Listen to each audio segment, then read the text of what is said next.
Hi guys, it's me, Ma'am Shimitreng, ang ina ng anak ko at ang ina nyo.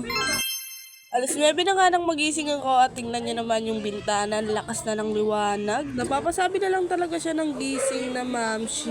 At bumaba nga lang ako saglit sa baba para nga maghilamos at saka magmumog. At syempre nang matapos nga ako, umakyat naman ako dito sa taas para nga kunin yung wallet ko at para makabili nga rin ako ng aking kape. Oh, diba ang ganda ng taguan ko sa ilalim ng unan namin? Nang makuha ko na nga yung wallet ko, syempre bababa na nga ako para nga magsuklay. Buti na nga lang pala may nakita akong suklay dahil nga ilang araw na ako hindi nakakapagsuklay dahil nga napakatigas na itong buhok ko. Pagpasensya nyo na nga kung sobrang ingay dahil nga nandito ako nagbo-voice over sa iskinita.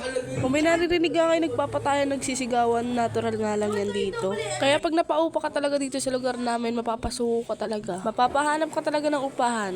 Eme!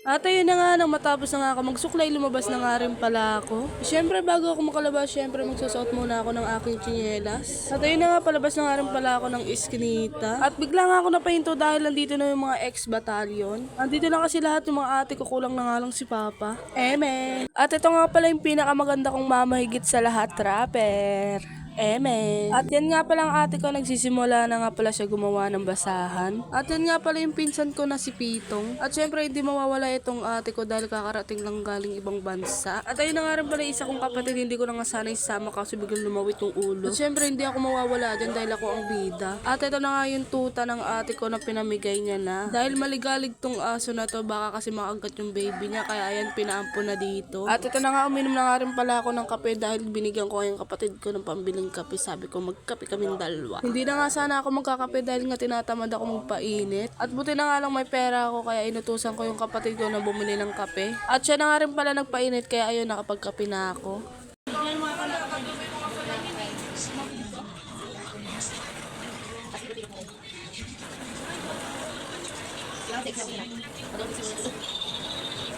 At ayun na nga, binidyohan ko muna sila bago nga tayo magtapos sa ating vlog. Tuwang-tuwa nga sila dyan dahil may nasira na naman silang buhay sa kwento. Eme! At hanggang dito na nga lang. Bye-bye!